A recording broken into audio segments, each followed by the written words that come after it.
Kelas serba-serbi dari Hanibuk dan Nippon. Annyeong Akademia. Konnichiwa. Ya, di episode terbaru Gukon Kelas hari ini masih bareng gue Andin. Tapi, kalian ngerasa gak sih ada yang beda di episode kali ini? Ya, kali ini gue gak lagi ditemenin sama Bada, partner gue yang kemarin. Tapi hari ini gue ditemenin sama partner terbaru gue, yaitu Jule. Boleh dong Jule, say hi dulu. Halo Akademia, gak bener banget kali ini gue pengen ikut bahas Korea-Koreaan sama Jepangan nih. Oke, BTW, lo tau gak sih Le, sekarang kita bakal ngebahas tentang apa? Agaknya Akademia juga udah tahu lah ya, udah baca judulnya. Kita bakal ngebahas tentang soal konspirasi idol K-pop. Nah, bener banget, dan juga fanatisme fans anime ya. Seru banget kan, kayak topik kayak gitu banyak banget yang requestin ya sama Akademia juga gitu kan. Kedengarannya agaknya menegangkan banget ya pembahasan kita pada episode terbaru kali ini. Tapi pastinya bisa nambah pengetahuan Akademia dan bakalan asik deh pokoknya. Sumpah gak bohong, jangan takut ya pokoknya. Ya, betul banget. Makanya jangan kemana-mana, stay tune terus di Gukon Class. Oke, tentang konspirasi Din atau Akademia, pasti udah gak asing banget kalau dengar teori konspirasi gitu kan. Iya, bener banget Le, apalagi kalau udah ngebahas tentang teori konspirasi idol-idol yang ada di dunia. Kalau di dunia perkopapan gitu, ada juga gak sih teori konspirasi idol yang Andin tahu? Tentunya ada dong Le. Nah, ini salah satunya nih yang hype juga, yang rame banget diperbincangkan, yang terkenal banget, yang menyebutkan katanya BTS ini bisa ngeramal masa depan. Wow. Hah? Demi apa sih emang bisa begitu? Kayak dukun. Iya, benar. Jadi awal mulanya itu ketika mereka ngerilis lagu yang judulnya 134340 atau 134340, yang mana angka-angka tersebut merupakan nama lain dari planet Pluto. Oh iya, tahu tuh gue lagunya, cuman gimana ya? Kan gue lebih suka Jepangan, jadi gue kayak pengen nyanyiin takut salah, takut ntar gue dibantai para K-popers gitu kan, mending gue diem aja lah gitu ya kan. Nah, jadi seperti yang kita ketahui ya kan, kalau misalkan Pluto itu udah dinyatakan hilang dan tidak lagi menjadi bagian dari planet kita tentunya ya. Nah, kemudian nih, kemarin kan mereka ngerilis lagu kan bulan Mei.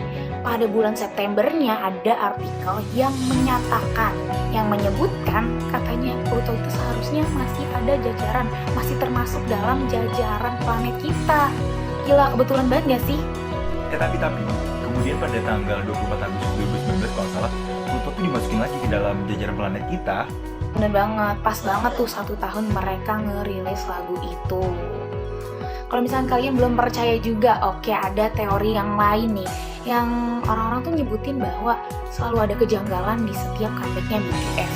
Salah satunya ketika mereka ngeluarin album Map of the Soul ya pada tanggal 12 April 2019 lalu. Di album itu ada judul lagu Dinosaurs. Yang gue tahu sih, Dionysus itu salah satu dewa yang disebut sebagai the ancient Oman god of wine, dance, and fertility. Pokoknya entah kebetulan atau emang BTS ini bisa ngeramal masa depan. Pokoknya 1 tahun setelah mereka ngerilis lagu tersebut, secara tidak sengaja ada patung kepala dewa dinosaurus ditemukan di Roma. 1 tahun setelah mereka ngerilis lagu itu, nggak lama setelah itu ditemukan. Apakah ini sebuah konspirasi? Apakah ini kebetulan atau memang BTS adalah sebuah peramal? Seorang peramal? Asli kayak ribet. Gue lihat kalah tuh yang pemimpin sudah empire tuh buat ngeramal-ngeramal kayak gini tuh. Tapi ada lagi gak sih selain BTS, Din? Nah, ada juga nih yang lain, gak cuma dari BTS saja, karena K-pop bukan cuma BTS saja ya. Nah, kali ini yang menarik juga datang dari boyband NCT 127 dari lagunya Welcome to My Playground. Nah, pada tahun 2020, bulan November tepatnya ya, ada seseorang yang menemukan fakta bahwa lagu tersebut itu judulnya sebenarnya bukan itu, tapi judul sebenarnya adalah Welcome to My Funeral, atau yang diartikan sebagai Selamat datang di pemakamanku. Asli, creepy banget. Tapi yang gue tahu lagu ini tuh udah rilis tahun 2018 kan? Iya, sebenarnya lagu ini tuh dirilisnya tahun 2018, tapi fakta tersebut ditemukan di tahun 2020 dan ramai diperbincangkan oleh netizen-netizen. Nah, baru tuh rame dari mulai fans-fans yang nemuin bahwa ada suara-suara misterius di dalam lagu itu, ada suara kayak tembakan atau suara anak kecil yang terdengar mengerikan di dalam lagu tersebut. Ada juga yang menemukan bahwa sebenarnya arti lagu dari Welcome to My Playground itu dark banget. Serem juga ya maknanya, seketika jadi berubah gitu. Iya. Parah sih emang kalau bahas-bahas teori-teori konspirasi gitu bikin merinding gimana. Tapi tenang nih, selanjutnya kita bakal ngebahas sesuatu yang sedikit creepy tapi gak terlalu serem. Tenang aja gitu, tenang, selalu gitu kan. Relax, enjoy party boy. Apa tuh? Zaman sekarang ini kan kayak banyak yang nyari hiburan tuh kayak gampang banget membalikan telapak tangan gitu kan, kayak ya nggak sih, kayak dengan menggunakan HP aja kita udah banyak banget mendapatkan hiburan gitu. Salah satunya anime yang jadi hiburan paling digandrungi anak muda kayak gue gini. Nggak ada lagi stigma yang menyebut bahwa mereka itu yang gemar menonton anime Jepang adalah anak kecil. Nggak ada, karena orang dewasa juga bisa nonton anime. Buktinya di belakang gue full One Piece, karena gue One Piece lover. Hidup One Piece. Iya bener banget, anime itu sebenarnya bisa jadi pilihan alternatif kita ya untuk hiburan, untuk tontonan yang seru. Sebenarnya gue bukan anak anime banget sih, cuma gue pernah nonton anime dan emang seru sih. Nah justru itu semakin ke situ banyak sebutan untuk mereka para pencinta anime yang dan hal berbau-bau Jepangan itu kayak dibilang fans fanatisme gitu, alias wibu. Iya, sebenarnya kayak yang udah kita bahas ya, gue juga tahu kalau misalkan fans-fans anime ini ada yang sampai ngikutin gaya berpakaian dari anime yang mereka suka, tokoh yang mereka suka, sampai berbahasanya juga mereka tuh ngikutin pakai bahasa Jepang. Yang pertama itu ada yang namanya newbie. Yang newbie itu sering digunakan sebagai sindiran maupun pengakuan bahwa dirinya masih pemula gitu, masih belajar dan belum mahir. Nah, kalau newbie kan kita udah tahu ya berasal dari bahasa Inggris. Nah, kalau newbie ini kayak pemula lah istilahnya ya. Orang yang baru menggeluti suatu bidang gitu. Jadi belum fanatik, pokoknya masih baru-baru banget deh. Para pecinta anime hanya sebatas tahu anime-anime tertentu lewat acara televisi, baca manga, dan kayak tahu sekedarnya aja gitu loh. Kalau misalnya ditanya mengenai anime, mereka masih terlihat polos, awam gitu kan. Kayak gitulah pokoknya. Selanjutnya terus ada anime lovers nih. Kalau misalkan anime lovers, sebenarnya mereka ini menunjukkan kalau misalkan mereka itu suka sama anime. Tetapi mereka itu nggak terlalu kayak hard fans banget sampai kayak hafal nama-nama anime yang mereka suka, tokoh mereka suka, atau hafal alur cerita dari tontonan mereka. Gitu. Tapi bedanya apa sih sama otaku nih? Nah, bener banget sih, kalau otaku itu bisa dibilang kayak sebagai penggemar berat anime dan manga, bahkan saking gilanya terhadap anime gitu, kayak udah makin kayak bantal aja itu muka orang 2 dimensi gitu kan, kayak gimana gitu. Berarti itu mah sama kayak teman-teman gue yang introvert dong ya. Kalau misalnya diajak main susah kemana, pokoknya menghindari banget kehidupan sosial. Ya pokoknya hidupnya buat nonton anime aja ya bedanya. Mereka itu terkesan kayak berdiam diri di rumah dan banyak menonton anime yang disukai aja. Oh, tapi sebenarnya ada lagi nggak sih Le yang lebih parah gitu dari otaku? Tapi di antara para wibu-wibu, newbie, otaku lovers gitu-gitu, ada tingkatan yang paling ekstrim, yaitu adalah salah satu mereka adalah otamega. Dari namanya juga otamega gitu kan ya. Umumnya para otamega ini tuh gak segan-segan untuk menghabiskan seluruh waktu mereka, bahkan fisik, untuk menuntaskan apa yang mereka suka gitu loh. Kayak kebanyakan dari mereka tuh rela merusak bagian tubuh sendiri. Like itu kan udah parah gitu kan, masuknya kayak udah yang enggak banget gitu.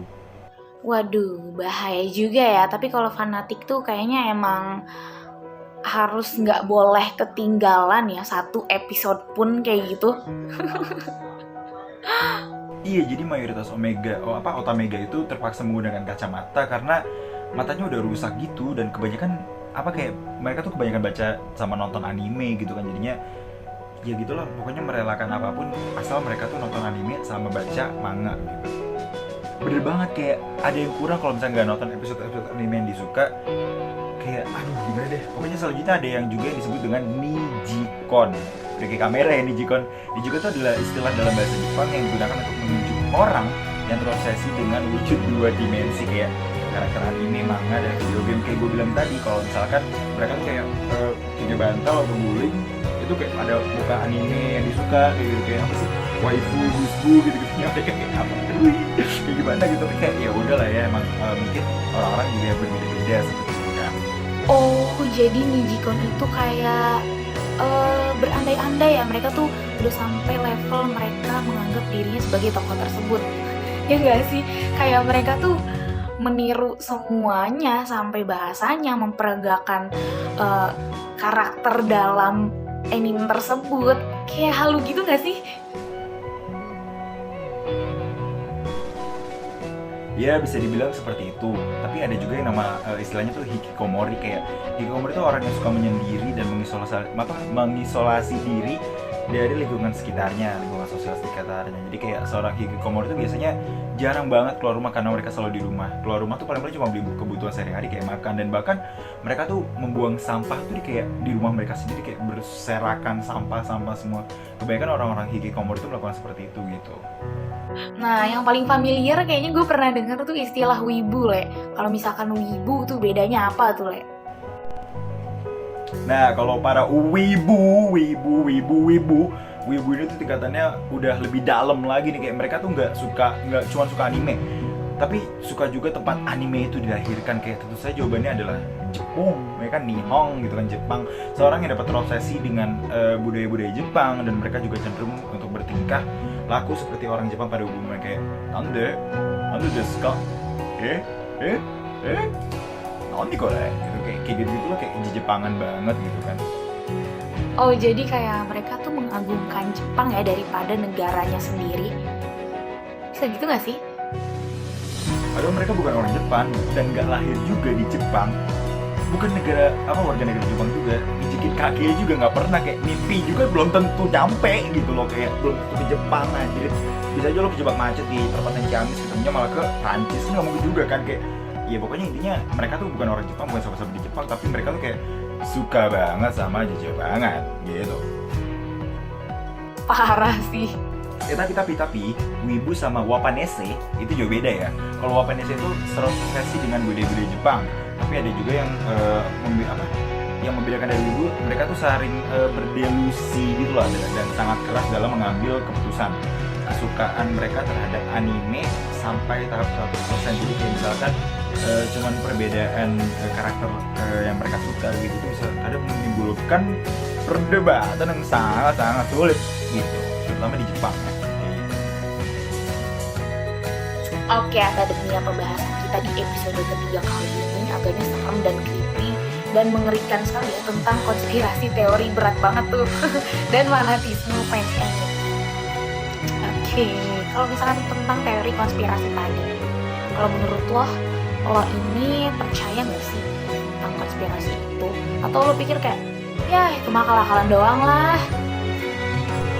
Kalau teori-teori kayak konspirasi K-pop tadi gue kayak percaya nggak percaya sih ya, tapi kan kadang mungkin ada yang bener ada yang enggak. Tapi kayak karena gue gimana gitu, kayak lebih cinta Jepang gue gitu kan.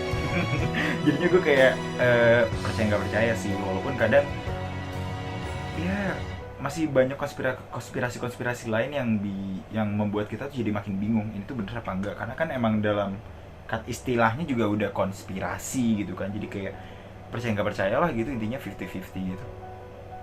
Kalau misalkan pendapat gue pribadi ya, gue sebenarnya kurang percaya sih ya tentang konspirasi kayak gitu.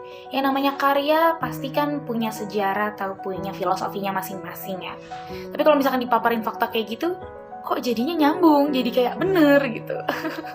Nah, jadi gitu ya pembahasan kita pada episode terbaru kali ini. Meskipun agak berat tentang teori konspirasi, tetapi nggak kalah seru sama episode-episode sebelumnya, episode 1 dan 2. Kalau misalkan kalian belum nonton, boleh langsung klik aja ya, karena nggak kalah seru juga, nggak kalah heboh, nggak kalah hebring, nggak kalah asik sama episode kali ini. Oke?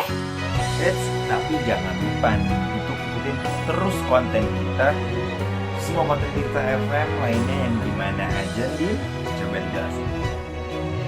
Nah, kalian juga boleh nih follow sosial media Tirta FM.